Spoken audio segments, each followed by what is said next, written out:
नमस्कार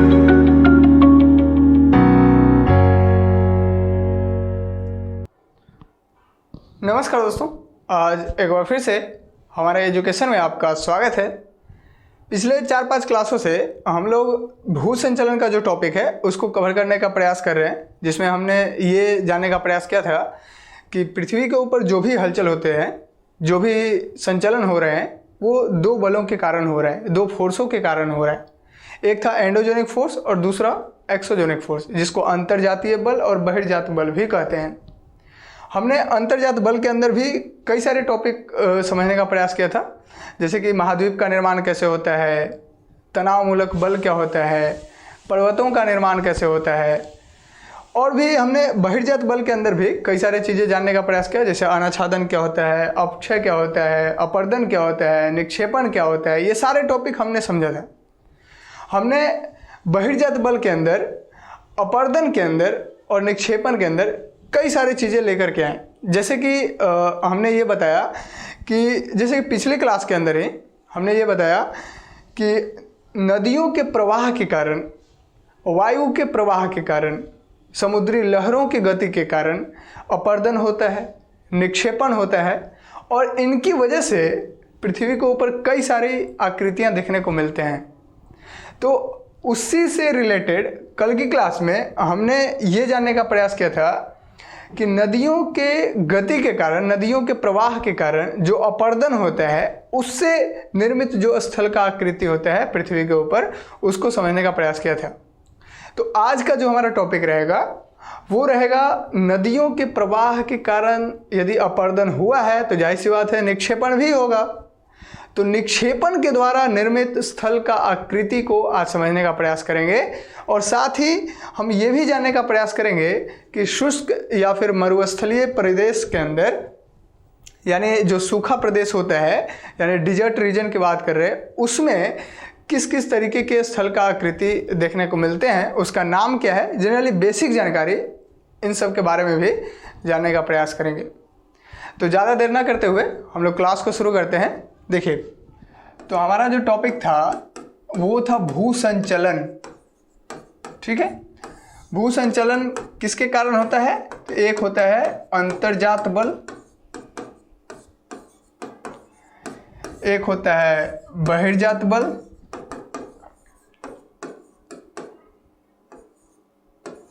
बहिर्जात बल। इन दोनों बलों के कारण, इन दोनों फोर्सों के कारण भू संचलन होते रहता है, यानी पृथ्वी के ऊपर हलचल होते रहता है। ठीक है, मूवमेंट होते रहता है। तो अंतर्जात बल को हमने पूरा क्लियर कर चुके हैं। ठीक है, बहिर्जात बल के अंदर हमने बताया कि अपक्षय का क्रिया होता है, ठीक है, वेदरिंग का क्रिया होता है। फिर हमने बताया कि अपर्दन का क्रिया होता है, ठीक है, जिसको अंग्रेजी में इरोजन कहते हैं। फिर हमने बताया निक्षेपण का क्रिया होते हैं। ठीक है, ये सारी चीज़ें डिपोजिशन होता है। फिर हमने ये भी बताया कि अपक्षय और अपर्दन की क्रिया के साथ यदि हम देखते हैं, दोनों के यदि संयोग को देखते हैं, तो एक और क्रिया होता है जिसको कहते हैं अनाच्छादन का क्रिया, अनाच्छादन, जिसको डेन्यूडेशन कहते हैं। ठीक है, तो ये सारा टॉपिक हमने कवर कर चुके हैं। ठीक है, तो कल की क्लास में हमने, पिछले क्लास में ये जानने का प्रयास किया था कि अपर्दन की क्रिया के वजह से, यानी नदियों के द्वारा जो अपर्दन होता है, वायु के द्वारा नहीं, समुद्री लहरों के द्वारा नहीं, भूमिगत जल के द्वारा नहीं, हिमानी के द्वारा नहीं, नदियों के अपर्दन के कारण, नदियों का जो प्रवाह होता है, जो गति होता है, उससे जो अपर्दन होता है, उसकी वजह से जो लैंड फॉर्म होता है, जो स्थल का आकृति बनता है पृथ्वी के ऊपर, उसको हमने समझने का प्रयास किया था। कौन कौन से आकृति बनते हैं, जैसे वाटरफॉल होता है, संप्राय भूमि का निर्माण होता है, भी शेप का आकृति बनता है, ऐसे कई सारे टॉपिक हमने बताया।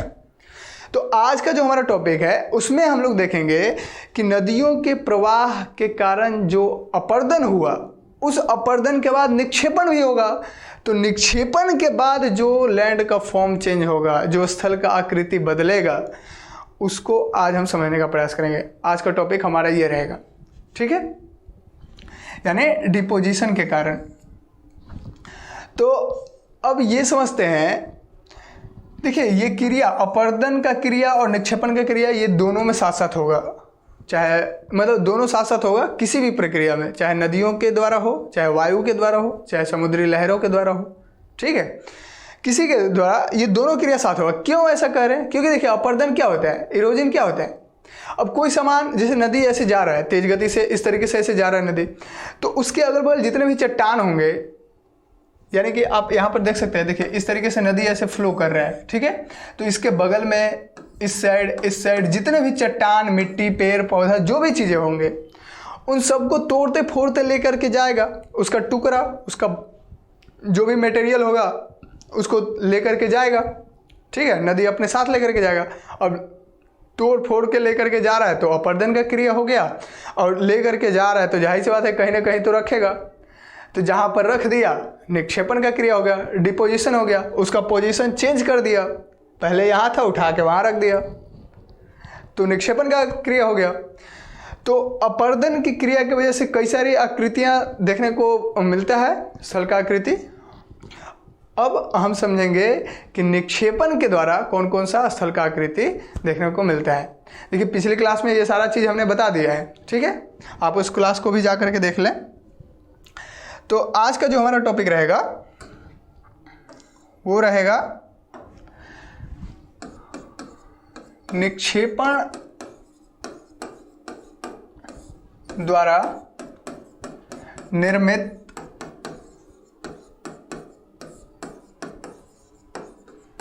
स्थलाकृतियां, ठीक है। इसमें हम लोग कई सारे टॉपिक पॉइंट में समझ लेते हैं ताकि जल्दी समझ में आ जाए, ठीक है। देखिए निक्षेपण के द्वारा, यानी जल का नदी के बहाव के कारण जो निक्षेपण हुआ, उसके कारण जो स्थल का आकृति बना है उसको समझने का प्रयास करते हैं। तो सबसे पहला जो आकृति बनता है उसको कहते हैं जलोढ़ पंख। जलोढ़ पंख इसको कहते हैं, अंग्रेजी में कहते हैं एलुवियल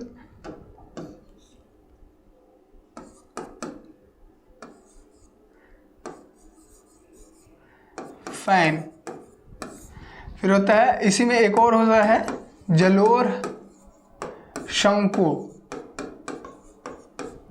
यानी एलुवियल कोन, ठीक है। तो एक तो ये बन गया, ठीक है। अब ये क्या होता है इसको अभी हम समझेंगे, पहले ये समझ लेते हैं कौन कौन सा आकृति यहाँ पर देखने को मिलता है, ठीक है। फिर होता है जिसको कहते हैं प्राकृतिक तटबंध। प्राकृतिक तटबंध, नेचुरल लेविस,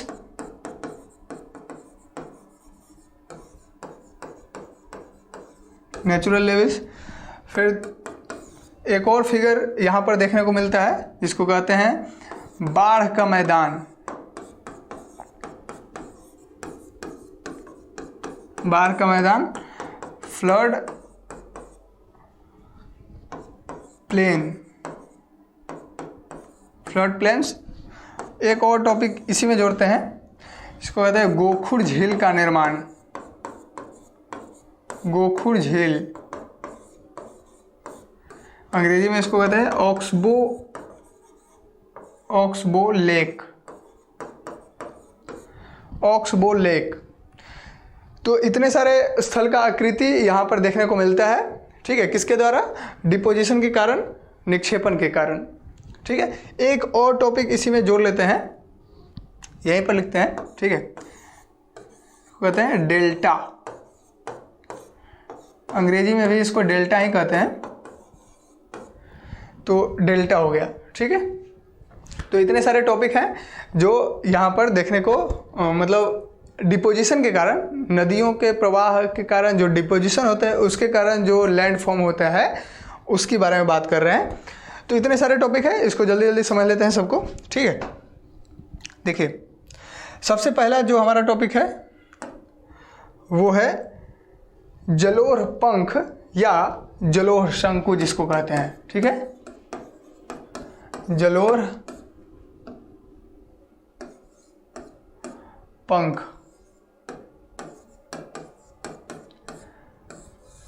और इसी के साथ में समझते हैं जलोढ़ शंकु। देखिए होता क्या है कि जब पहाड़ से नदी जब उतरती है नीचे की ओर, तो जब स्पीड में होती है उतरने के टाइम में क्या होगा, स्पीड होगा, क्योंकि ढाल ज़्यादा है। ढाल क्या है, झुकाव क्या है, ज़्यादा है। तो जब झुकाव ज़्यादा है, ढाल ज़्यादा है, तो नदी का स्पीड ज़्यादा होगा। अब स्पीड ज़्यादा है तो जाहिर सी बात है, अब कोई भी चीज़ आप स्पीड में फेंकिएगा तो वो बस एक ही डायरेक्शन में चला जाएगा, फैल के नहीं जाएगा, पूरा फैल के नहीं जाएगा, वो क्या जाएगा, ऐसे जाएगा। आप लोटा या गिलास में जो पानी लेकर के ऐसे फेंकिए, तो फेंकने से क्या होगा, आप खुद देखिएगा, ऐसे करके जाएगा, ठीक है। और जहाँ पर उसका स्पीड स्लो हो जाएगा तो फिर ऐसे फैल के जाएगा। तो स्पीड के कारण एक लाइन में जाता है। इस तरीके से आप करके देखिएगा। होता क्या है कि ये मान लेते हैं ये पहाड़ है, ठीक है, तो पर्वत के इस तरीके से ऐसे आ रहा है, ठीक है, तो ऐसे आके फिर ऐसे फैलता हुआ चला जाता है। और इस तरीके से यहाँ पर नदी जो है ऐसे बहता हुआ चला जाता है।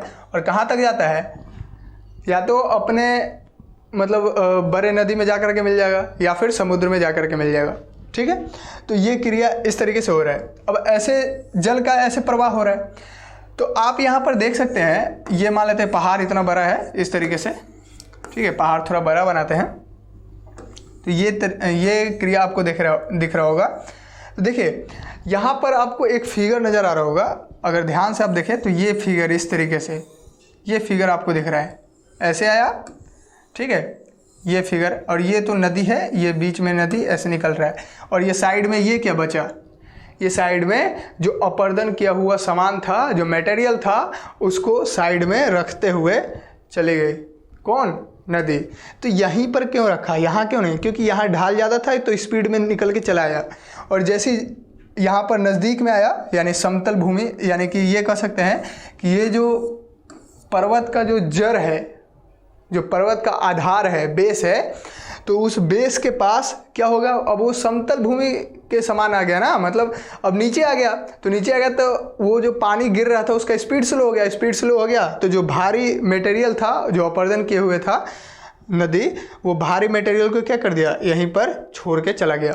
अब कोई ज़रूरी नहीं है कि ये फिगर हमेशा बने इस तरीके से, कोई ज़रूरी नहीं होता। एक ऐसा फिगर बना हुआ है, ठीक है, आप देख सकते हैं इस तरीके का फिगर बना हुआ है, ठीक है।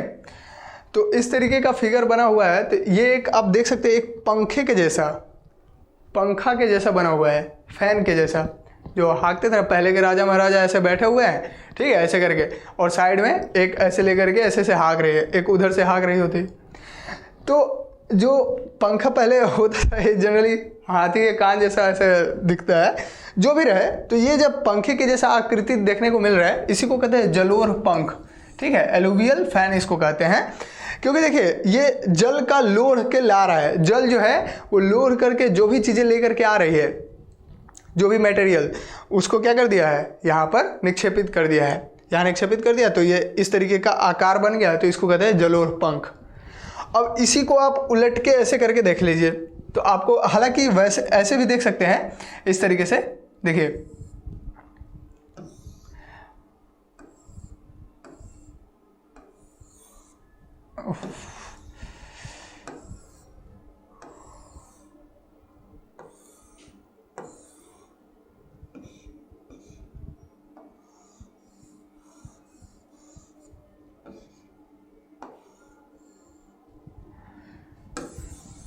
देखिए ये जो फिगर आपको दिख रहा है, ये एक शंकु के आकार का फिगर है, शंकु जिसको कहते हैं। आपको हम दिखाएं देते हैं,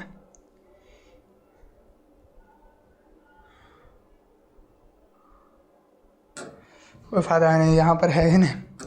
देखिए ये जो फिगर है, जैसे कि आप शंकु हमेशा देखे होंगे, इस तरीके से होता है, ठीक है।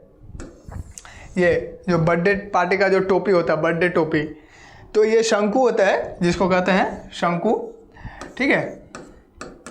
इसको अंग्रेजी में कोन कहते हैं। ये आपने पढ़ा होगा मैथ के क्लास में, ठीक है। सर्कल जब आप पढ़िएगा, या फिर वो जो सरफेस एरिया एंड वॉल्यूम का जो चैप्टर है क्लास 10 का, उसमें आप पढ़िएगा तो ये आपको शंकु दिखाई देगा। ठीक है, वहीं पर हालांकि कौन तो मैथ का चैप्टर है, कहीं भी पढ़ सकते हैं। तो इस तरीके से आप यहाँ पर देख सकते हैं, इसको जब ऐसे गोल करेंगे हम लोग, ठीक है, इस तरीके से, तो आप देख सकते हैं एक शंकु के आकार का है। ठीक है, तो शंकु का आकार और पंख का आकार दोनों साथ साथ होता है, इसलिए इसको जलोर पंख या जलोर शंकु के नाम दिया जाता है। ठीक है, और ऐसा इसलिए हो रहा है क्योंकि ऊंचाई ज़्यादा था और जैसे जड़ पाया तो ऐसा फैल गया, जब उसका स्पीड कम हुआ तो फैल गया पूरा। क्या फैल गया? निक्षेपित करने का जो जनरली देखिए, अब स्पीड स्लो होगा, इसका अगर सिंपल भाषा में यदि हम आपको बताएं तो आप देखिएगा कभी भी पानी को जब आप नीचे गिराइएगा, ठीक है, पानी कोई गिलास विलास में ले लीजिए, उसको जब नीचे गिराइएगा तो क्या होगा, वो फैल जाता है। जब उसका स्पीड स्लो होता है ना तो वो फैल जाता है, फैल के पानी जाता है ऐसे। और जब तक उसका स्पीड ज़्यादा होगा, आप झोंका मार के ऐसे गिराइएगा तो क्या होगा, उसका स्पीड ज़्यादा होगा तो वो फैलेगा नहीं, ऐसे जाएगा। और जैसे ही उसका स्पीड कम होगा वो पूरा फैल के ऐसे जाएगा। आप देखिएगा करके। ठीक है, तो यही इसी की वजह से ऐसा पंख के आकार का जो है ना, पंखा के आकार का अगर ऐसा बनता है तो इसको कहते हैं जलोर पंख या जलोर शंकु का नाम दिया जाता है।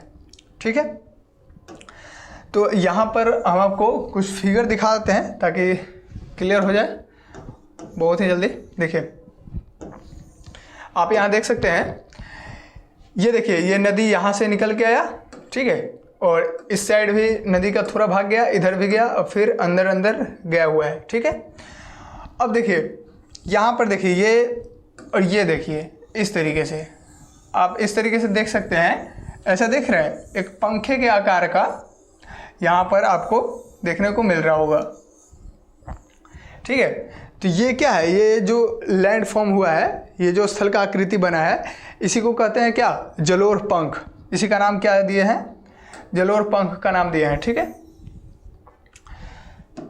नेक्स्ट फिगर, एक और फिगर आपको दिखाते हैं, यहाँ पर आप बहुत ही बेहतर तरीके से समझ सकते हैं। देखिए, ये पहाड़ है, पहाड़ से ऐसे निकला, यहाँ पर मेन दिक्कत यहाँ पर ये है कि यहाँ से ढाल दिखाई नहीं दे रहा, यहाँ लग रहा है सब समतल है, लेकिन आप इतना समझिए ये समतल भूमि है। ठीक है, ये पर्वत है और ये देखिए ये भी पर्वत है, यहाँ से जल निकला और ऐसे निकल करके चला गया, और ये देखिए ये दोनों तरफ क्या कर दिया, अपना निक्षेपित करके बढ़ गया आगे जल। तो जब निक्षेपित कर दिया, जो भी मटेरियल लेकर के आ रहा था अपर्दन की क्रिया के द्वारा, वो यहाँ पर निक्षेपित कर दिया। तो ये देखिए एक पंखे के आकार का यहाँ पर आपको दिख रहा होगा, पंख का आकार का, इसी को कहते हैं एलुवियल फैन। ठीक है, इसी का नाम क्या दिया है, एलुवियल फैन इसको कहते हैं। ठीक है, तो ये एलुवियल फैन है, और इसी को हम जब यहाँ से भी ऐसे गोल बना करके देखते हैं तो क्या नज़र आता है हमको, एलुवियल कोन नज़र आता है। तो ऐसे फिगर को कहते हैं एलुवियल फैन, एलुवियल कोन। क्लियर? तो ये जो फिगर था, ये फिगर जनरली ये आपको क्लियर करा देगा। अब देखिए आपको हम दिखाते हैं थोड़ा सा कोन के बारे में। जो कोन है उसको भी यहाँ पर आप देख सकते हैं, थोड़ा सा उलट दिया गया है, जो फिगर था उसको उलट के दिखा रहा है। ये अभी ऐसे हमने देखा था, ठीक है, तो अभी जो ऐसे देखे थे, अभी ऐसे उसको उलट के देख रहे हैं। ठीक है, तो यहाँ पर आप देख सकते हैं एक कोन के जैसा दिख रहा होगा। ठीक है, तो ये होता है एलुवियल कोन, इस तरीके का इसका फिगर होता है। तो ये सारा चीज़ आप शायद समझ गए होंगे, जलोर पंख क्या होता है, जलोर शंकु क्या होता है, ये निक्षेपण के द्वारा ऐसे बनता है। दूसरा जो हमारा था वो था प्राकृतिक तटबंध, प्राकृतिक तटबंध जिसको कहते हैं नेचुरल लेविस। तो देखिए प्राकृतिक तटबंध, यहाँ वर्ड से आप क्लियरली समझ सकते हैं। पिछला में भी मतलब पिछला जो जलोर पंख था उसमें भी आप वर्ड से ही समझ पाए हैं। ठीक है, पंख के। अब देखिए प्राकृतिक यानी नेचर के द्वारा जो तट पर जो बंध बनाया जाता है, यानी बांध जो बनाया जाता है, नेचर खुद प्रकृति के द्वारा खुद ही, मतलब खुद ही अपने आप में ही तट पर बांध के जैसा बन जाए आकृति, उसको कहते हैं नेचुरल लेविस। ठीक है, प्राकृतिक तटबंध उसको कहते हैं। ठीक है, अब इसका यदि हम फिगर दिखा दें, देखिए इसमें होता क्या है, अब ये जल है इस तरीके से, तो ये क्या बना हुआ है, एक बांध बना हुआ है ना। अब ये बांध कैसे बना है, तो जो भी मतलब जो भी नदी जो है अपने प्रवाह में जो भी अपर्दन किया हुआ जो भी वस्तु लेकर के आ रही है वो इस साइड और इस साइड दोनों साइड रखते हुए जाती है, दोनों साइड रखते हुए जा रही है आगे, ठीक है नदी। तो वो जो रखते हुए जा रही है, तो अब नदी जो है इधर तो नहीं जा रहा ना, नदी इधर तो नहीं जा रहा ना, तो इसका मतलब क्या है, वो बांध है, नदी को जाने नहीं दिया। अब कई सारे नदी को देखे होंगे कि ये जो बांध होता है ये ऊंचा होता है, इसका हाइट ज़्यादा होता है और नदी इसके हाइट से नीचे बहती है। अब इसका हम फिगर दिखाते हैं आपको, फिगर से शायद आप फिगर से जल्दी क्लियर हो जाता है। अब देखिए यहाँ देखिए ये जो फिगर है ये इसमें आप देख सकते हैं ये जो दिख रहा है आपको ये तट है, ये तट है और ये नदी आपको बहता हुआ ऐसे दिख रहा है। तो ये तट है तो जाहिर सी बात है यहाँ इस साइड तो नहीं जा रहा ना, जल तो इस साइड नहीं जा रहा, यानी बांध का काम किया हुआ है। जल तो इस साइड नहीं जा रहा ना, बांध का काम कर रहा है। क्यों बांध कैसे कहते किसको है, पहले आप इतना तो समझिए बांध किसको कहते हैं। जैसे अब ये जल इस तरीके से ऐसे जा रहा है, ठीक है, जल ऐसे जा रहा है, ठीक है। अब हम क्या कर दिए यहाँ पर एक बड़ा सा डैम बना दिए, बड़ा सा बांध बना दिए। तो बांध बना दिए यानी कि बंद गया, उसका रास्ता बंद कर दिया गया, क्लियर। अब रास्ता बंद कर गया तो ये नदी ऐसे जाएगा या फिर ऐसे जाएगा, जिधर से ढलाव मिलेगा उधर से निकल जाएगा। तो ये होता है प्राकृतिक तटबंध, क्लियर। प्राकृतिक तटबंध आपको शायद क्लियर हो गया होगा। तीसरा जो हमारा टॉपिक है वो है बाढ़ का मैदान, ठीक है, बाढ़ का मैदान। देखिए यानी फ्लड प्लेन की बात कर रहे हैं। देखिए ये बाढ़ का मैदान कैसे बनता है, बाढ़ आता है तो मैदान बन गया। अब ये कैसे समझे, देखिए वर्ड से जनरली सही बात है, जब बाढ़ आता है ना तभी ये मैदान ये लैंड फॉर्म होता है। कैसे, तो देखिए ये जल इस तरीके से नदी में इस तरीके से जल ऐसे जा रहा है, ठीक है। अब ये जल का प्रवाह इस तरीके से ऐसे हो रहा है, ठीक है। अब जब नदी ऐसे जा रहा है तो होता क्या, देखिए सबसे पहले आप बाढ़ यदि समझ लें, बाढ़ क्या होता है तो मैदान समझ में आएगा। मैदान जनरली फील्ड को कह रहे हैं, ठीक है। तो देखिए हालांकि फील्ड तो अंग्रेजी वर्ड है, जो भी है आप मैदान समझ रहे हो, जहाँ पर हम लोग क्रिकेट खेल रहे हैं या फिर जहाँ पर खेती करते हैं, जो समतल भूमि होता है उसकी बात कर रहे हैं, ठीक है। तो देखिए बाढ़ क्या होता है, बाढ़ जनरली वो बाढ़ का कंडीशन यानी बाढ़ उसको हम कह सकते हैं कि नदी का जो लेवल है, जो पानी नदी के अंदर जो पानी का जो लेवल है वो लेवल अप हो जाता है यानी बढ़ जाता है। यानी पानी अभी हम कह सकते हैं कि पानी अभी इतना है, ठीक है, यहीं तक। तो अब क्या हुआ है, पानी का लेवल यहाँ तक हो गया, बढ़ गया। ये पानी का लेवल बढ़ता कैसे है, या तो बारिश बहुत ज़्यादा हो, वर्षा बहुत ज़्यादा हो, या फिर इस नदी के अंदर किसी दूसरे नदी का पानी एंट्री करा दिया जाए तो इसका लेवल बढ़ जाएगा। अब लेवल बढ़ गया तो क्या होगा, अब इसके लेवल बढ़ेगा तो इसका तट हो सकता है ज़्यादा ऊंचा ना हो। अब मान लेते हैं ये पानी का ये है, ठीक है, पानी का ये लेवल था। अब जैसे पानी का लेवल बढ़ा, ये तट है, ये क्या है, तटबंध, जो अभी हमने बताया। तो ये पानी है, ये तट है। तो अब पानी का लेवल बढ़ा तो पानी यहाँ आ गया तो तट क्या हो गया, नीचे चला गया ना। अब तट पे पूरा पानी आ गया, पूरा ये पूरा एरिया में, इधर भी और इधर भी, दोनों साइड में, इधर भी और इधर भी, दोनों साइड में क्या हो गया, पूरा जो तट था वो तो डूब गया, पूरा में पानी आ गया। अब पानी आ गया तो पानी के साथ साथ उसका अपर्दन किया हुआ सामान भी आएगा, मटेरियल भी आएगा। तो वो सारा मटेरियल यहाँ पर आ गया। अब जैसे ही इसका लेवल लो होगा, जैसे इसका लेवल फिर से लो हो जाएगा तो क्या होगा, ये तो वहीं पर रहेगा, लेकिन पानी के साथ जो अपर्दन किया हुआ सामान इस पर आया था तट के ऊपर, वो क्या होगा, वो यहीं पर रह जाएगा, यहीं पर स्थिर हो जाएगा। अब यहीं पर रह गया तो ये क्या हो गया, एक, अब वो जितना भी मटेरियल है वो तो जनरली मिट्टी के फॉर्म में होता है। हो सकता है वो चट्टान का मिट्टी हो सकता है वो किसी तत्व का मिट्टी हो, किसी भी तत्व का, लेकिन मिट्टी के फॉर्म में होगा। तो एक मैदान का निर्माण तो करेगा ना, एक पूरा फील्ड का निर्माण तो करेगा ना। तो इसी को कहते हैं बाढ़ का मैदान, बाढ़ की वजह से। अब बाढ़ का पानी यहाँ पर आ गया तो देखिए जो भी नदी होता है, नदी के आसपास इलाके में जनरली नहीं कुछ बनाना चाहिए। क्यों? जब भी इसका लेवल बढ़ेगा तो ये पूरा डूब जाएगा। इसलिए ना कम से कम इतना एरिया उसका छोड़ दिए, ताकि जब बाढ़ भी आए तो इतने एरिया के अंदर उसका पानी रहे, उसके बाहर ना जाए। कम से कम उतना एरिया छोड़ना चाहिए। कई जगह पर है, कई जगह पर नहीं है। गंगा नदी के पास भी हम लोगों ने देखा, पटना के पास जाइएगा तो गंगा नदी के पास इतना एरिया लगभग छोड़ा हुआ है। तो इसमें बाढ़ भी आएगा गंगा नदी में तो लगभग उसका लेवल मतलब शहर के पास नहीं पहुंचेगा। ठीक है, कई जगह पर ऐसा है देखे हैं, लेकिन कई जगह पर ऐसा भी है कि ये नदी है, अब बगल में बिल्डिंग उठा रखा है तट के बगल में, तो ऐसे तो दिक्कत होगा ना। जब भी बाढ़ आएगा बिल्डिंग में घुस जाएगा पानी, सब बिल्डिंग तोड़ देगा। तो ये बाढ़ का मैदान ऐसे होता है। ठीक है, इसका भी यदि हम आपको फिगर दिखा दें तो आप फिगर देख लीजिए। देखिए,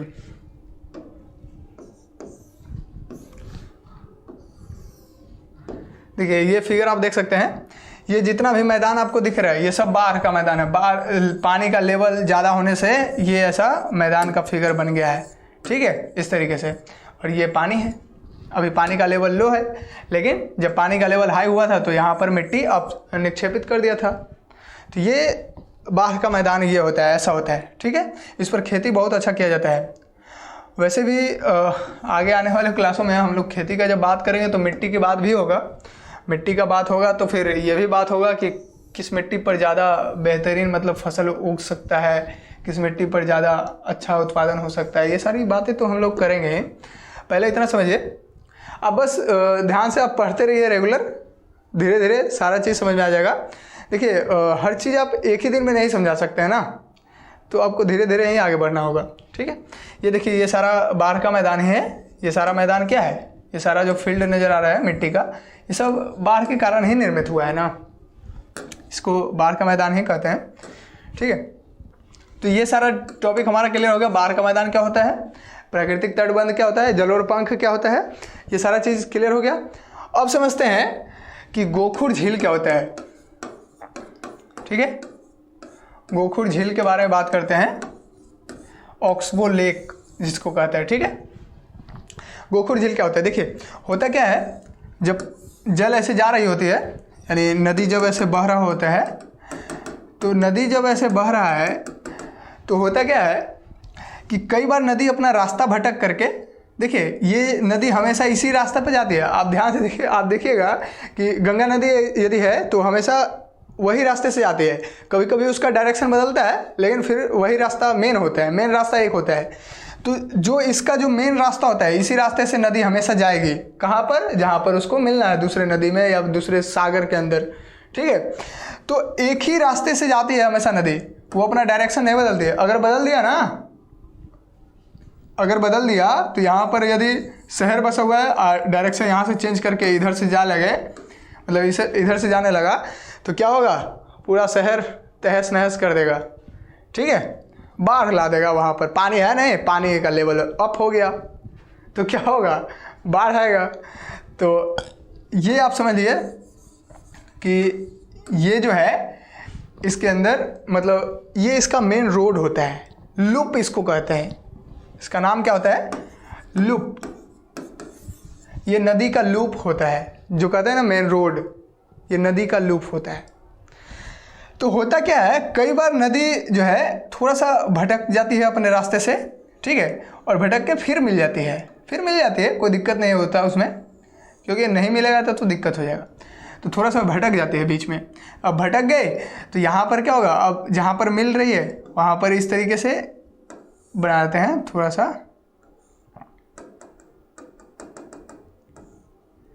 इस तरीके से। जहाँ पर मिल रही है, देखिए होता क्या है, अब ये एरिया में तो पानी भर गया ना, ये एरिया में पानी भर गया, तो ये एरिया क्या हो गया? झील बन गया, झील बन गया। ठीक है, अब झील बन गया तो इसी का नाम दे देते हैं गोखुर झील। क्यों झील बन गया? क्योंकि जब नदी अपना रास्ता भटक के थोड़ा सा ऐसे घूम जाती है और फिर आगे उसी रास्ते में मिल जाती है, तो एक इस तरीके से फिगर बनता है जिसको कहते हैं गोखुर झील। इसका फिगर दिखाते हैं आपको। ठीक है, फिगर देखिए आप, देखिए, ये देखिए, ये नदी है, इस तरीके से आ रही है, उधर से पूरा जल आ रहा है। अब ये क्या हुआ, इधर से रास्ता भटक गई और भटक के थोड़ा सा इधर से आ गया, फिर बीच में यहीं पर आकर के मिल गई, फिर यही लाइन। अब पूरा नदी का रास्ता नहीं भटका, हल्का थोड़ा सा पानी उधर घुस गया तो एक झील का निर्माण कर दिया। ये पूरा क्या बन गया, एक झील का निर्माण हो गया। इसी को कहते हैं गोखुर झील, ऑक्सबो लेक इसको कहते हैं। ठीक है, तो ये तो ऑक्सबो लेक हो गया। अब समझते हैं, एक और फिगर आपको पहले दिखा देते हैं। ठीक है, आप यहाँ देख सकते हैं, देखिए ये जो फिगर आपको दिख रहा है ये ऑक्सबो लेक है। देखिए मेन लाइन ये है, यानी नदी जो है, मेन नदी ये है, यहाँ पर मेन नदी, मेन नदी कौन है, ये है। और ये मेन नदी से अब यहाँ से देखिए, यहाँ से निकला है और फिर यहाँ ऐसे घूमते घूमते फिर यहाँ पर जाके ऐसे मिल गया है। तो ये देखिए, ये एक झील का निर्माण हुआ है। इस तरीके के आकृति के जो झील होते हैं इसको कहते हैं गोखुर झील। ठीक है, ऑक्सबो लेक इसको कहते हैं। क्लियर है, तो ये भी आपको क्लियर हो गया गोखुर झील क्या होता है। अब समझते हैं डेल्टा क्या होता है। ठीक है, ये सारा चीज किससे निर्मित हो रहा है, ये सारा चीज किससे निर्मित हो रहा है, नदियों के निक्षेपण के द्वारा। नदी के द्वारा जो निक्षेपण किया जाता है उसके द्वारा ये सारा स्थल का जो आकृति है ये बन रहा है पृथ्वी के ऊपर। ठीक है, ये लैंड फॉर्म हो रहा है। क्लियर। अब देखिए डेल्टा क्या होता है। तो देखिए नदी जब ऐसे जा रही होती है तो जाते जाते कहाँ तक जाएगी, आप खुद समझिए ना, कहाँ तक जाएगी। ये मान लेते हैं ये पूरा एरिया समुद्र है, ये क्या है, सी है, समुद्र है। ठीक है, ये पूरा एरिया ये समुद्र ही है। अब यहाँ पर नदी अपना जो है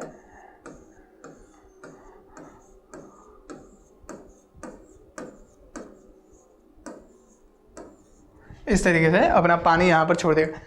अब आप समझिएगा यहाँ पर ऐसा फिगर क्यों बना दिए हम। देखिए जनरली होता क्या है, हमने फिर जो है आपको फिर से बताते हैं। हमने बताया था कि जब आप गिलास में पानी आप लीजिए और उसको तेज़ गति से, मतलब हल्का तेज़ क्या करना, बस आप ऐसे खाली गिराइए। गिराने से क्या होगा, अब आप थोड़ा सा हाइट से गिरा रहे हैं तो क्या होगा, उसमें अपने आप गति आ गया। ठीक है, क्यों गति आया, ग्रेविटेशन फोर्स, उसका स्पीड है ना 9.8 मीटर पर सेकेंड स्क्वायर, तो उस स्पीड से जो है अब वो गति ला दिया, उसमें गति ला दिया तो फिर से वो जाने लगेगा। आप करके देखिएगा, गिलास लीजिए, उसमें पानी डालिए, आप जो है मिट्टी के ऊपर जो है गिरा के देखिए। जैसे ही आप गिराइएगा पानी को तो क्या होगा, यहाँ से तो वो जाएगा ऐसे करके, ठीक है, यहाँ से तो वो ऐसे ही जाएगा मेन लाइन में, मेन लूप पे जाएगा। जैसे इसका स्पीड स्लो होगा तो वो इस तरीके से हो जाएगा, उसका जैसे ही स्पीड स्लो होगा ये इस तरीके से बन जाएगा। क्यों, कई सारे छोटे छोटे पानी के जो है इस तरीके से, ये पूरा जो डब्बा जैसा बना रहे हैं हम, इसमें पानी है और बाकी जो खाली स्थान बचा हुआ है, ये जो बाकी जो ये स्थान, ये स्पेस जो बचा हुआ है, ये स्पेस क्या है, ये जो खाली जगह बचा हुआ है ये निक्षेपित किया हुआ मटेरियल है जो अपर्दन की क्रिया के द्वारा लाया गया था और वो यहाँ पर निक्षेपित कर दिया गया है। और फिर निक्षेपित करने के बाद अब बाकी और जो बचा हुआ रह गया वो पानी के साथ सी में घुस गया, समुद्र में चला गया, या फिर कोई बड़ा नदी जो होगा उसमें चला गया। ठीक है, तो ये नदी का मुहाना होता है। ठीक है, ये क्या होता है, मुहाना। देखिए मुहाना किसको कहते हैं, मुहाना कहते हैं कि नदी जो है अपने से बड़ा नदी में जाकर के अपना पूरा जल दे देती है, उसको नदी का मुहाना कहते हैं। कहाँ पर, जहाँ पर वो दे रही है। दूसरा, नदी अपना पूरा जल समुद्र में जब समाहित कर रही होती है, जब उसमें डाल रही होती है, तो डालने वाला जो जगह है उस जगह को हम कहते हैं नदी का मुहाना। ठीक है, यानी ये डब्बा है और यहाँ से नदी ले आन के यहाँ पर डाले, तो इस जगह का नाम होता है क्या, नदी का मुहाना। क्लियर। अब देखिए ये जो फिगर हमने बनाया था, ये जो निक्षेपित किया हुआ, ये जो जहाँ जहाँ जगह खाली बचा हुआ है, जहाँ पर निक्षेपित किया हुआ मटेरियल है, उसी का नाम डेल्टा होता है, उसी को डेल्टा कहते हैं। ठीक है, उसी का नाम डेल्टा होता है। डेल्टा भी कई प्रकार के होते हैं, क्योंकि इसका फिगर कोई लिमिट नहीं होता ना, हमेशा ऐसे ही होगा फिगर, ऐसा तो नहीं होगा। इसका फिगर कभी पंजे के आकार का होता है, कभी पंखे के आकार का होता है, कभी आकार ही पता नहीं चलता, ऐसा भी होता है। तो इस तरीके से है। तो हम यहाँ पर ये कह सकते हैं कि डेल्टा जो है,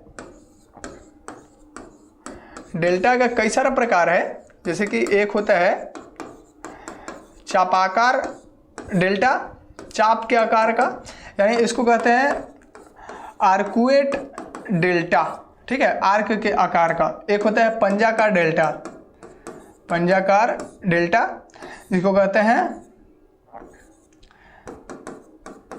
बर्ड्स फूट डेल्टा। एक और होता है, देखिए ऐसे कई सारे डेल्टा हैं। वैसे डेल्टा के ऊपर एक अलग से टॉपिक बनाना पड़ेगा, क्योंकि डेल्टा इतना महत्वपूर्ण टॉपिक है, क्योंकि देखिए इसका महत्व हमारे जीवन में बहुत ज़्यादा है, ठीक है, हमारे पूरे लाइफ में इसका महत्व ज़्यादा है। वो कैसे है, इसके ऊपर हम एक और वीडियो स्पेशल बनाएंगे, ताकि आपको जो है वो सारा चीज़ समझ में आ जाए। पहले बेसिक चीज़ आपको बताते हैं, कई सारा है। एक और यदि हम आपको बता दें तो वो होता है ज्वारनदमुखी, ज्वारनदमुखी डेल्टा, ठीक है, ज्वारनदमुखी डेल्टा। इसको अंग्रेजी में कहते हैं एस्चुअरी डेल्टा, एस्चुअरी डेल्टा। तो ज्वारनदमुखी डेल्टा, फिर परित्यक्त डेल्टा, प्रगतिशील डेल्टा, प्रोग्रेसिव जिसको कहते हैं, कई सारे डेल्टा हैं। इसके बारे में हम जब स्पेशल क्लास लेंगे तो उसको हम डिटेल में बता देंगे। पहले आप इतना समझिए, कुछ को समझ लेते हैं। जैसे कि देखिए डेल्टा जनरली कई प्रकार के हो सकते हैं। देखिए हमारा टॉपिक क्या है, निक्षेपण के द्वारा, नदियों के निक्षेपण के द्वारा जो स्थल का आकृति बनता है उसके बारे में चर्चा करना, न कि निक्षेपण किया हुआ जो आकृति है उसके अंदर घुस जाना, ठीक है। तो जो हमारा टॉपिक है उसको बैलेंस में करके रखना है, ठीक है, ज़्यादा भटकना नहीं है, नहीं तो फिर गड़बड़ हो जाएगा। तो ये चाप के आकार का है। यदि हम ये बता दें आपको, देखिए चाप क्या होता है, आर्क क्या होता है, आर्कुएट की बात करें, आर्क क्या होता है। देखिए आप सर्कल जब पढ़े होंगे तो ऐसा फिगर जरूर आपने देखा होगा कभी, ठीक है, इस तरीके से ऐसा फिगर जरूर देखा होगा आपने, जिसको सेक्टर ऑफ आर्क कहते हैं, जो भी रहे। तो देखिए आर्क इसको कहते हैं, ये जो एरिया है ना इसको कहते हैं आर्क। ये जो लाइन बना रहे हैं हम इस तरीके से, जो एंगल बना हुआ है इस तरीके से, जो फिगर बना है इसको आर्क कहते हैं, इसको चाप कहते हैं। और चाप का सेक्टर, ये एरिया है, ये सेक्टर है, तो इसी का नाम होता है सेक्टर ऑफ आर्क, ठीक है। ये मैथ की क्लास में पढ़ना है। तो ये इस तरीके से यदि फिगर बने, इस तरीके से यदि फिगर बनता है, ये देखिए ये पंखे के आकार का फिर हो गया ना, पंख हो गया। तो चाप के आकार वाला जो डेल्टा होता है उसको पंखनुमा डेल्टा भी कहते हैं, ठीक है। तो ये पंखे के आकार का हो गया। ऊपर से ये चापाकार डेल्टा होता है, चाप के आकार का डेल्टा, ठीक है, आर्कुएट डेल्टा इसको कहते हैं। एक होता है पंजाकार डेल्टा जिसको बर्ड फुट कहते हैं, यानी पक्षी के जो पैर होते हैं उसका जो पंजा होता है उसके आकार का डेल्टा का निर्माण होता है। कई सारे डिजाइन हो सकते हैं डेल्टा का, ठीक है। तो वो होता है ज्वारनदमुखी भी। देखिए इन सब का जो है फिगर आपको यदि हम दिखा दें, फिगर से आप जल्दी समझिए। देखिए ये क्या है, ये डेल्टा है। आप देख सकते हैं कोई आकृति नहीं है, कोई आकृति नहीं है। ये देख रहे हैं, इधर से भी जल, इधर से भी जल, इधर से भी जल, इधर से भी, हर जगह से जल है, हर जगह से जल है, ठीक है। और ये बीच में क्या है, ये स्थल है। ये स्थल क्यों हुआ, क्योंकि जो निक्षेपण किया हुआ वस्तु है वो यही है, तो ये स्थल बना हुआ है, ये मिट्टी बना हुआ है, ये पूरा डेल्टा है, ठीक है।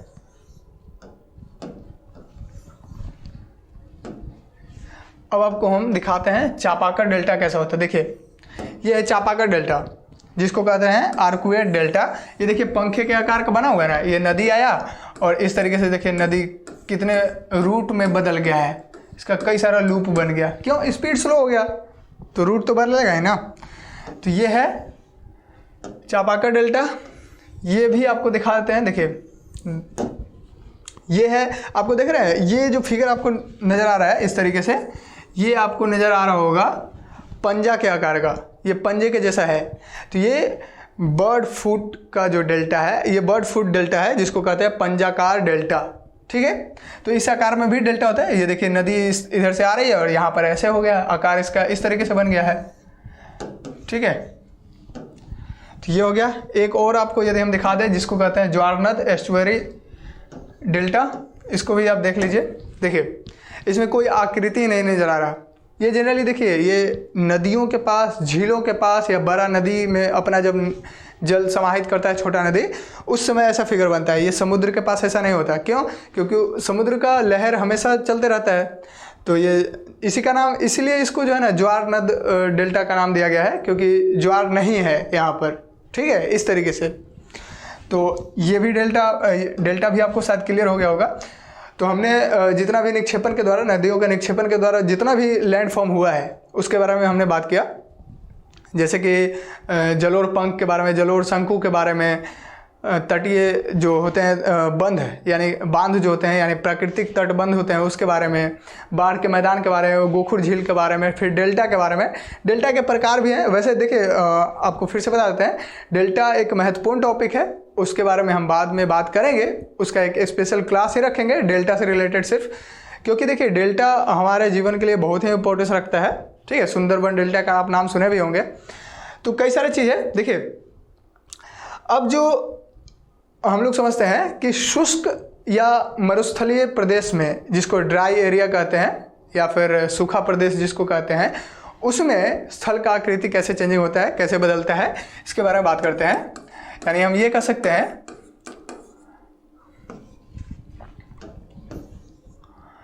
कि शुष्क या मरुस्थलीय प्रदेश में निर्मित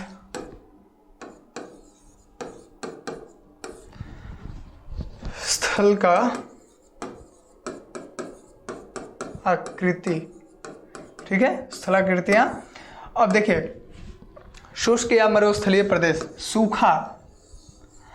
देखिए आपको यदि हम एक इंफॉर्मेशन के लिए बता दें तो पूरी धरती पर यदि हम पूरी धरती के स्थलखंड को, सिर्फ स्थलखंड को, जल को नहीं, सिर्फ स्थलखंड को, तो पूरी दुनिया में, पूरी धरती पर यदि सिर्फ स्थलखंड को यदि हम 3 भागों में डिवाइड करें,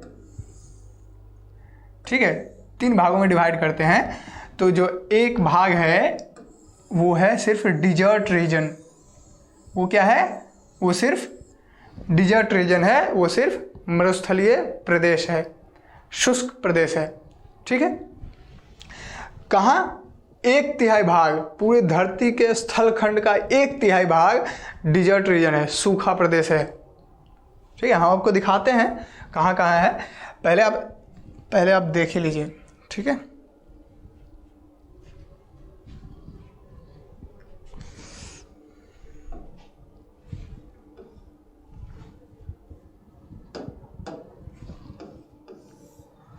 देखिए ये आप यहाँ पर देख सकते हैं। देखिए ये फिगर में आपको, देखिए ये एरिया आपको दिख रहा होगा, ये डिजर्ट रीजन है। ये एरिया, ये एरिया, ये एरिया, ये सब डिजर्ट रीजन है। ये एरिया देखिए, ये कितना बड़ा एरिया है। ये एरिया आप देख सकते हैं कितना बड़ा एरिया है, ये डिजर्ट रीजन है, ये देख रहे हैं आप, ठीक है। यहाँ भी देखिए ये डिजर्ट रीजन है, यहाँ भी हल्का है, यहाँ भी है, यहाँ भी है, ऑस्ट्रेलिया में भी है इतना बड़ा। अब देख सकते हैं कितना, मतलब डिजर्ट रीजन कितना है। 1/3 भाग है पूरे स्थलखंड का सिर्फ मरुस्थलीय प्रदेश, सिर्फ सूखा एरिया, ठीक है। यहाँ सबसे ज़्यादा आपको यहाँ पर अफ्रीका और एशिया के अंदर देखने को मिल रहा है, ठीक है। आप यहाँ पर देख सकते हैं ये साउथ अमेरिका है, सॉरी हाँ ठीक है, साउथ अमेरिका है, ये नॉर्थ अमेरिका है,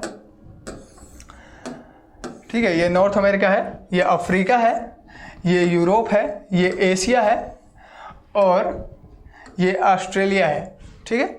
एक और नया कॉन्टिनेंट का खोज हुआ है जिसका नाम जीलैंडिया रखा गया है। वैसे वो अभी अस्तित्व में नहीं है, पहले इतना ही समझे आप।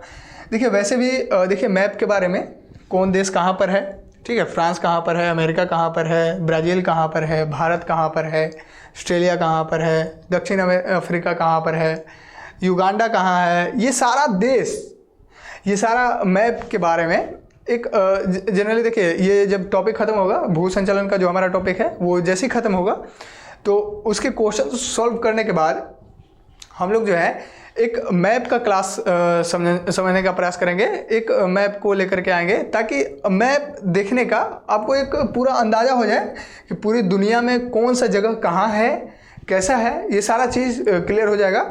एक ही क्लास में क्लियर होगा। वैसे हम बताएंगे, आप खुद भी मेहनत कीजिएगा। आपको कुछ वैसा एप्लीकेशन के बारे में भी बताएंगे ताकि आप समझ पाए, उससे अच्छे से मतलब खेलते खेलते आप सीख जाए, इस तरीके से आपको बताएं। ठीक है, तो डिजर्ट रीजन आप समझ ही रहे हैं कैसा है। ठीक है, तो देखिए, शुष्क या मरुस्थलीय प्रदेश में निर्मित जो भी स्थल का आकृति है उसके बारे में आज बात करेंगे। तो आप खुद समझिए। एक चीज़ और यहाँ पर आपको फैक्ट बताते हैं कि शुष्क प्रदेश में या सूखा प्रदेश में जो इरोजन होता है, जो अपर्दन का क्रिया होता है या निक्षेपण का क्रिया होता है, ये दोनों क्रिया सबसे ज़्यादा यदि इन दोनों क्रियाओं को प्रभावित करता है, सबसे बड़ा यदि कारक का नाम बताएं तो वो वायु होता है। देखिए, अपर्दन का क्रिया, निक्षेपण का क्रिया, ये दोनों क्रिया वायु के द्वारा भी होता है, नदी के द्वारा भी होता है, समुद्री लहरों के द्वारा भी होता है, भूमिगत जल के द्वारा भी होता है, हिमानी के द्वारा भी होता है। हिम, बर्फ की बात कर रहे हैं। ठीक है, तो शुष्क और मरुस्थलीय प्रदेश में वायु के द्वारा सबसे ज़्यादा अपर्दन का क्रिया और निक्षेपण का क्रिया देखने को मिलता है। ऐसा क्यों?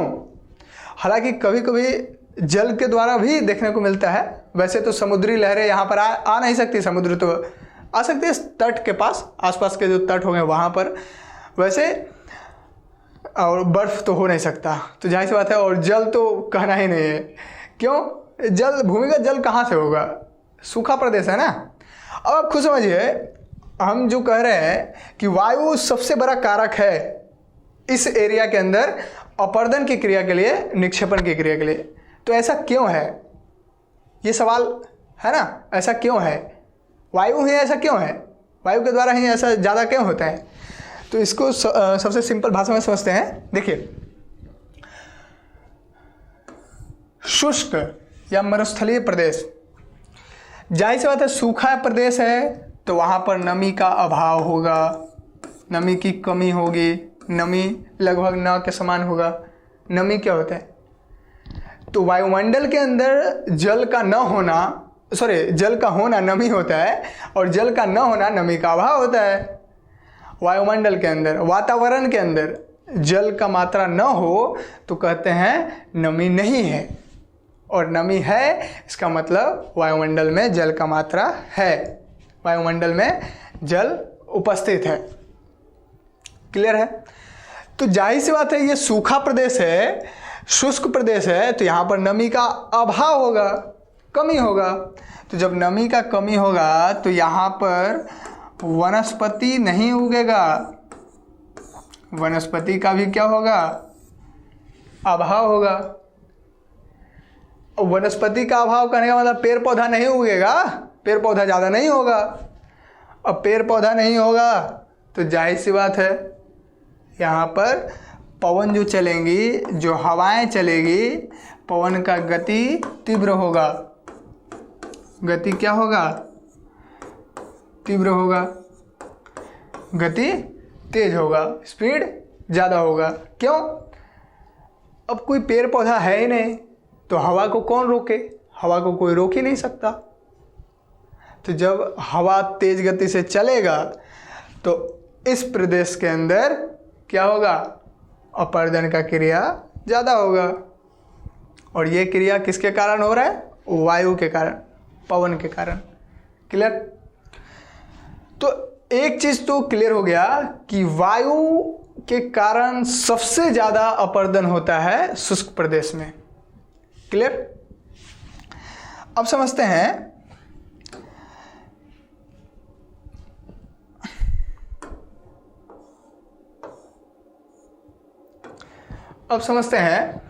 कि शुष्क प्रदेश के अंदर देखिए,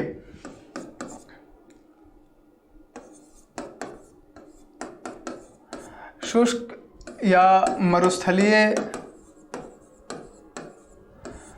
प्रदेश में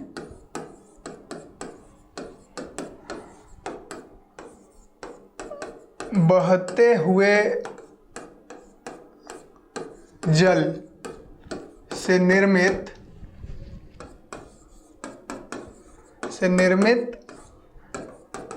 स्थलाकृतियां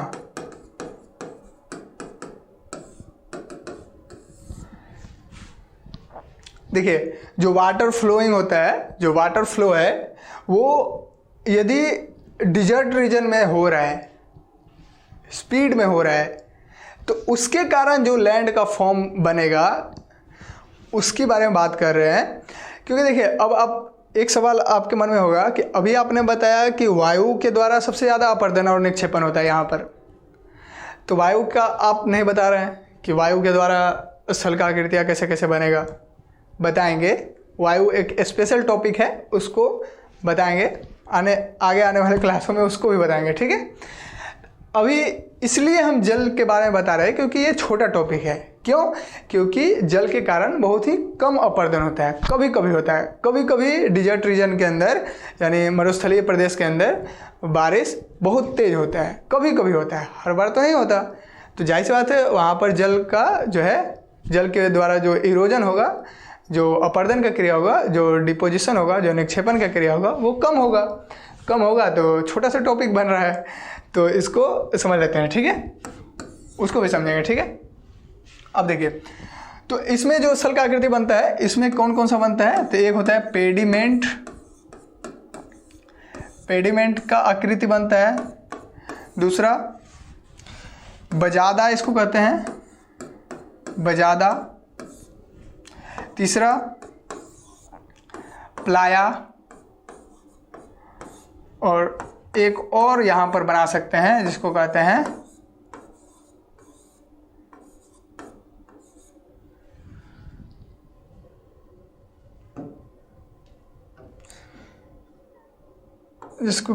पेडी प्लेन होता है, ठीक है, पेडी प्लेन।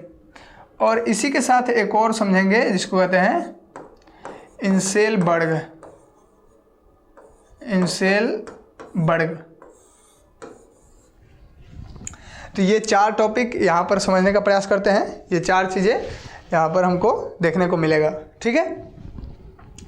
तो ये शुष्क या मरुस्थलीय प्रदेश में बहते हुए जल के द्वारा जो निर्मित स्थल का आकृति होता है, स्थल का जो लैंड का जो फॉर्म होता है, उसके बारे में बात करते हैं। तो एक होता है पेडिमेंट, ठीक है, पेडिमेंट, ठीक है, एक होता है बजादा, एक प्लाया, और एक होता है पेडी प्लेन, और इसी के साथ इंसेलबर्ग को भी समझेंगे, ठीक है। तो समझते हैं जल्दी जल्दी। देखिए, पेडिमेंट क्या होता है, जो भी फिगर, देखिए आप ध्यान से समझिए, ठीक है।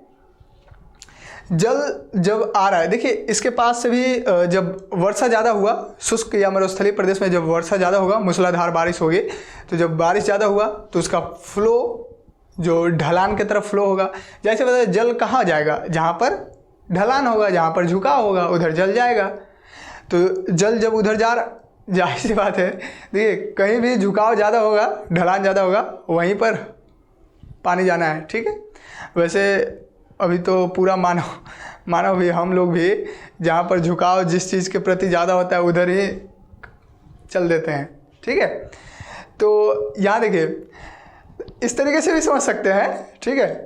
तो जो हमारा जल है, ठीक है, जब मूसलाधार बारिश हुआ तो जल बहाव हो गया, ठीक है, जल का बहाव तेज हुआ। अब जल का बहाव तेज हुआ तो फिर हुआ क्या, अब वो इरोजन करेगा, अब वो अपर्दन का क्रिया चालू करेगा। आसपास के पूरे बालू के कण जो होते हैं, मिट्टी के कण जो होते हैं, जाहिर सी बात है सारे कण को जो है तोड़ फोड़ के, और चट्टानों के कण को तोड़ तोड़ के लेकर के जाएंगे, ठीक है। उसमें जो भारी चट्टान होगा, वो भारी चट्टान क्या होगा, कुछ दूर जाएगा और फिर रुकने लगेगा, कुछ दूर जाएगा, फिर स्पीड जब कम होगा जल का प्रवाह का, तो वो रुकेगा ना। तो भारी जो पदार्थ था वो ऐसे रुक गया, ठीक है, इस तरीके से। और जो हल्का पदार्थ होगा वो भी इसके चारों तरफ ऐसे ऐसे गिरता हुआ चला जाएगा, ठीक है। हालांकि आगे होगा ना, आगे ही गिरेगा, पीछे तो रहेगा नहीं, जल फिर से उसको उठा के ढकेल देगा। तो जनरली हम कह सकते हैं कि आगे की तरफ, ठीक है। तो आगे की तरफ जो है ये आगे की तरफ कौन सा हल्का हल्का जो कण होता है जिसका वजन कम हो वो आगे की तरफ गिरेगा और जो भारी कण होगा वो यहीं पर स्थिर होगा। ठीक है, तो जब ये स्तर है, देखिए ये जो जगह है ये इस तरीके से बना, यहाँ पर भारी पदार्थ और यहाँ पर जो हल्का पदार्थ था वो इस तरीके से गिर गया, और आगे गया तो और भी हल्का, इससे भी जो हल्का पदार्थ था वो ऐसे हो गया पूरा समतल जैसा। ठीक है, पूरा बराबर प्लेन जैसा बन गया। ठीक है, अब प्लेन जैसा ऐसे बना हुआ है। तो इस अपर्दन में 3 निक्षेपण हुआ, 3 तरीके से। एक निक्षेपण जो भारी पदार्थ का, दूसरा निक्षेपण जो उससे हल्का, और तीसरा निक्षेपण जो प्लेन बन गया, मैदान ही बन गया एकदम। ठीक है, सब समान इस तरीके से। तो निक्षेपण का क्रिया यहाँ पर ऐसे हुआ। तो इस तरीके से अब हम समझ सकते हैं कि देखिए ये जो मोटा चदरा बना हुआ है, ये जो भारी पदार्थ का जो लेयर यहाँ पर जो निक्षेपित किया गया है, ये यदि चबूतरा के आकार का हो, ऐसा हम फिगर क्यों बनाए, ताकि लगे देखने में। ठीक है, चबूतरा आप समझते होंगे, चबूतरा नुमा इसको कहते हैं, यानी चबूतरा के आकार का। ठीक है, चारों तरफ से ऐसे बनाया गया हो जहाँ पर बैठ सके आदमी। ठीक है, आप कई गांव में देखे होंगे कि एक पेड़ होता है, खास करके वो पीपल का पेड़ होता है, या फिर जो वो होता है ना बरगद का पेड़, यही 2 पेड़ के हैं ज़्यादा। ठीक है, बीच में लाइन कट हो गया था, कोई बात नहीं। देखिए हम ये बता रहे थे कि जो नदियों के बहते जल से, मतलब नदी जब तेज़ गति से बह रहा है तो उस समय जब इरोजन होता है तो 3 कंडीशन होता है। एक मतलब जब इरोजन के बाद जो डिपोजिशन होता है, जो अपर्दन के बाद जो निक्षेपण होता है, तो उसमें 3 कंडीशन होता है। एक होता है जो मोटा जो चदरा होता है, यानी कि कहने का मतलब ये है कि जो भारी पदार्थ होता है वो यहाँ पर सेट हो जाता है, और जो हल्का पदार्थ होता है वो इसके नीचे। ठीक है, और जो और हल्का होता है वो प्लेन बन जाता है इस तरीके से। तो ये हम बता रहे थे। हमने ये भी बता रहे थे कि उसका आकार यदि चबूतरा के जैसा हो, चबूतरा नुमा। ठीक है, हम ये कह रहे थे कि ये चबूतरा जनरली गांव में बनाया जाता है, और एक पेड़ होता है, पेड़ के चारों तरफ ऐसे गोल करके बना दिया जाता है प्लास्टर करके, ताकि उसके चारों तरफ आदमी बैठ सके। ठीक है, कुआं के पास भी आप देख सकते हैं उस तरीके का बन जाता है। तो ये चबूतरा के जैसा यदि फिगर बनता है तो उसको कहते हैं, क्या कहते हैं, पेडिमेंट। उसका नाम क्या होता है, पेडिमेंट। और इसके अंदर जो ये, इसके आगे जो ये छोटा हल्का हल्का पदार्थ जो बालू के कण होते हैं या पत्थर के छोटे छोटे कण होते हैं, इसका नाम होता है बजादा। इसको कहते हैं बजादा। ठीक है, इसका। और जो आगे और जा करके जो हमने अभी बताया कि आगे और गया और प्लेन हो गया, हल्का था बहुत, वो प्लेन हो गया, मैदान बन गया है, तो उसका नाम हो जाता है, उसको कहते हैं पेडी प्लेन। ठीक है, उसका नाम क्या हो जाता है, उसका नाम हो जाता है पेडी प्लेन। तो ये 3 कंडीशन हमने एक ही फिगर से समझ में आ गया।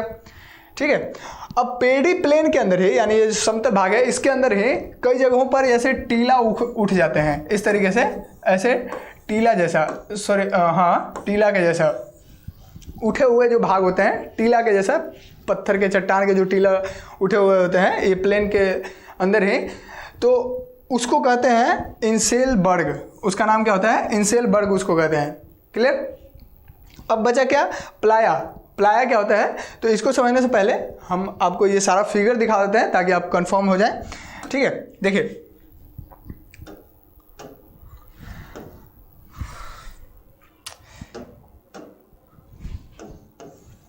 देखिए सबसे पहले तो आप ये देख लीजिए, यहाँ देखिए ये चबूतरा के जैसा आपको यहाँ पर दिख रहा होगा, या ये भी आप देख सकते हैं, ये एक चबूतरा के जैसा दिख रहा है।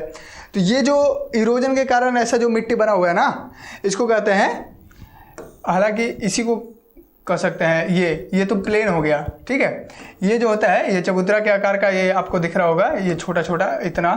ठीक है, इस डायरेक्शन में। तो ये जो आपको दिख रहा है ना, इसी का नाम होता है क्या, पेडिमेंट इसको कहते हैं। ठीक है, अब देखिए तो ये तो पेडिमेंट था।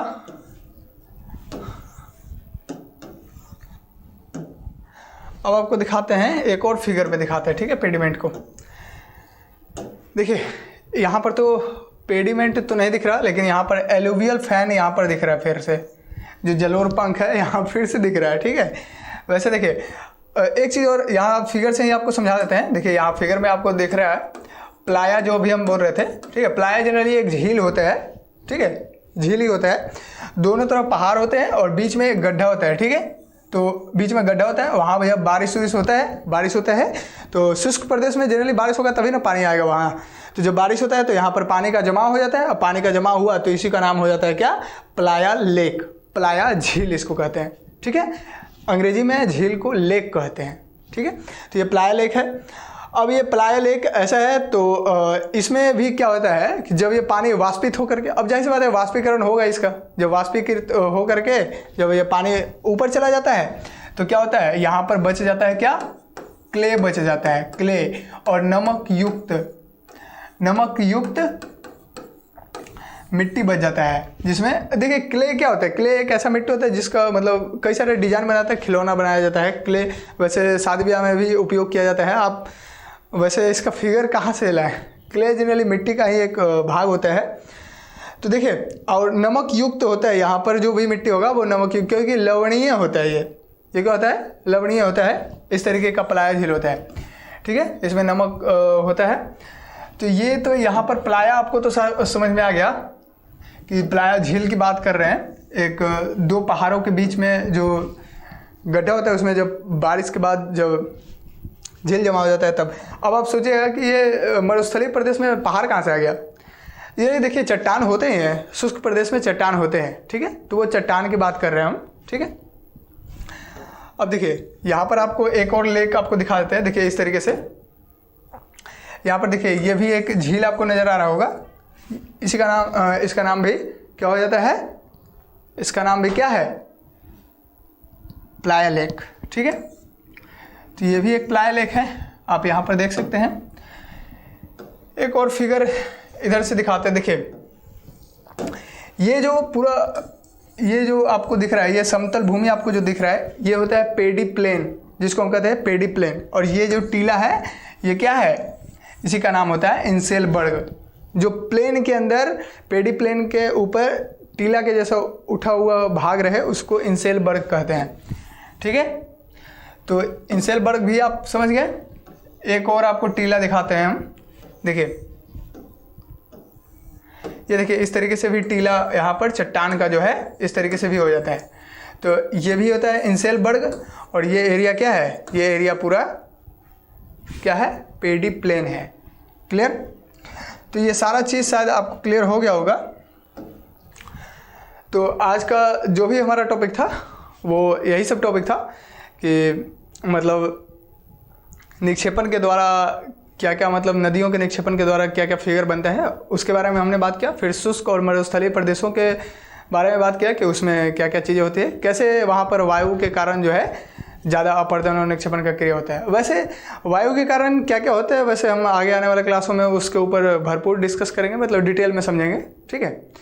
तो आज का ये क्लास यहीं पर ड्रॉप करते हैं, और आप कमेंट करके ज़रूर बताइएगा किस तरीके से, मतलब आपको कितना अच्छा लगा ये क्लास, ठीक है, ताकि हमको प्रोत्साहन मिले और काम कर सके आपके लिए, ठीक है।